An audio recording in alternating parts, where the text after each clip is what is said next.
పంచేది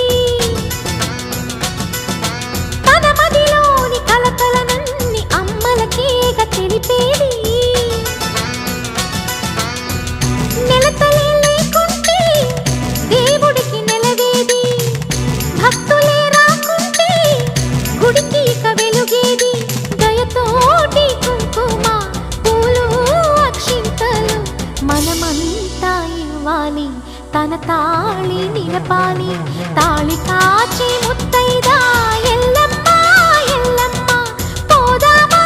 ఎల్లమ్మ ముసురు కాచి